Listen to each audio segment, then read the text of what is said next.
there was a delicious story in this week's Observer newsletter that I absolutely loved.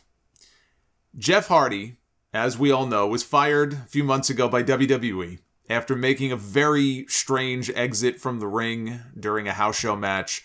He wandered off into the crowd, never to be seen again. Given his track record, WWE feared the worst, and he was drug tested. The company reportedly asked him to go to rehab. He refused. He didn't think he had a problem. And WWE fired him. They let him go for refusing to go to rehab. Now, this was at a time when they had plans for Jeff on SmackDown. He was doing some tag matches with Drew McIntyre. They had a lot of plans for him, including a run in NXT. He was going to be the shaman for MSK. And after he was fired, Matt Riddle got that spot instead. I don't know how much more he might have done in NXT, but he would have been a good fit for 2.0. His face paint matched the color scheme of the show. He would have been a better fit than Riddle, I think, on NXT. After he was fired, though, Matt Hardy, on one of his Twitch streams, said that he thought WWE jumped the gun on releasing his brother. He said WWE drug tested him after all of this stuff happened, and he told us to wait until we hear the results. This is what Matt said. He said, wait until we hear the results, and when he comes back clean, everybody can hopefully feel better about the whole situation. Meanwhile, we have not heard anything about any such test results. Now we learn that John Laurinaitis called Jeff Hardy a few weeks ago to try to get him to come back to the company and to sweeten the pot, to convince him to come on back to WWE. They offered him a spot in this year's Hall of Fame class. I just love the idea that they dangle the Hall of Fame carrot in front of people thinking, well, if they're unsure about coming back, surely this will convince them to sign a new contract, a new 2, 3, 4-year deal with our company. We'll just dangle the Hall of Fame in their face. The very prestigious spot in the WWE Hall of Fame. They thought that would be enough to convince him after firing him to get him to come back. And look, I defended WWE after that whole fiasco. I thought that they did what they felt they had to do given Jeff's history. I didn't blame them for what happened. There were people jumping on WWE, and I didn't. I was not one of those people. I actually said, you know what? I kind of side with the company here. But Laurinaitis called Jeff, and Jeff rightfully said no. He turned down their offer, and he asked instead for his drug test results, since he knew he wouldn't test positive for any kind of recreational drugs. Everybody is so hung up on the drug stuff. If Jeff was drunk, and I'm not saying he was, but if people said he was acting erratically, he could have been under the influence of something. Jeff's had issues with alcohol, not just drugs, in the past. I mean, they did a whole fucking storyline built around this with Sheamus last summer. Or it was 2 years ago, maybe. But Jeff's had issues with alcohol. He could have taken a drug test and come up clean. But if he had been drinking, that wouldn't have come up on a drug test. So I don't know why people think that the almighty drug test coming back clean, if it did, automatically means that Jeff was completely clean and sober and lucid that night. Maybe he was. But I think WWE had a right to be concerned, given this guy's history. Apparently, Jeff and his wife did get the drug test results back. It took them 6 weeks to get them, but they did get them.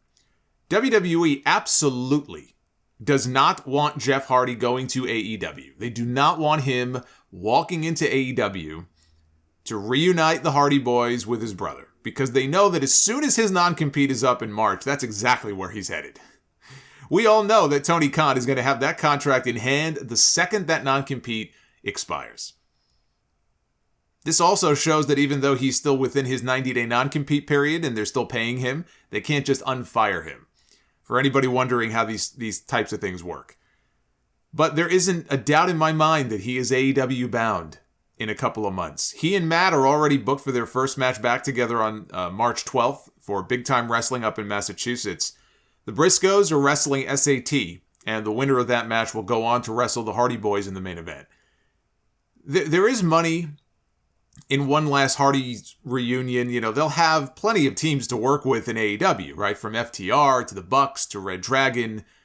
Santana and Ortiz are finally getting some more TV time. Jungle Boy and Luchasaurus, Private Party. I mean, the list goes on.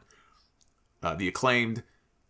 I would just want to be absolutely sure that Jeff's head is in a good place before I sign him. The whole situation is very weird. You know, Jeff was talking before he got fired like he was genuinely happy with the spot that he was in. I just read, Sami Zayn's comments on that podcast about how happy he was to re-sign with WWE because he's really happy with what they have him doing and he's really happy in the spot that he's in. That's the same thing that Jeff was saying. That's the same vibe I got from listening to Jeff Hardy when he would do interviews and when he was on the Broken Skull sessions with Steve Austin, which I think dropped. Was it right before or right after they fired him? It was like 2 weeks before or 2 weeks after he got fired. It's like, oops. It's Jeff Hardy's interview on the network with Steve Austin. But again, go back and listen to what he was saying. He seemed genuinely happy with the spot that he was in. And he told Austin he was about to go pitch an idea to creative for a character change that he was very excited about. Probably Willow or that Itchweed character that he does. But he said he really wanted to work a program against Roman Reigns, which they absolutely could have gotten a match out of that before WrestleMania. They could have done that match at the Royal Rumble last night. We could have gotten Roman Reigns against Jeff Hardy. With doing the big comeback story with Jeff. Can he do it? Can he win the title one last time? And he wouldn't. But I was pitching that idea months ago, and he wanted the match too. He flat out said he wanted to work with Reigns. I did not get the sense that he was just saying those things just for the sake of saying them. I think he was genuine. And so it didn't make any sense to me, and it still doesn't, this theory that people peddle that he faked a relapse or pretended to have a concussion or so. The whole thing is just ridiculous. He didn't fake a fucking relapse, for crying out loud. Or a concussion or anything like that. A year earlier, I could have believed that he wanted out of that company. Given how he was booked, absolutely. But then he re-signed with them. He signed a new contract. If he was so unhappy with them, why did he sign a new contract? It wasn't long ago that he re-signed a new deal. If he was so unhappy, as people think he was, why did he re-sign with the company? I feel like we can ask this question about a lot of people who end up re-signing with the company and then go on to be unhappy about this or that. If he was that unhappy, then why did he sign a new contract? All of a sudden, in a matter of months, all of a sudden he wants out? He's conspiring to find a way to get out of his contract? It never made any sense to me. I think WWE jumped the gun.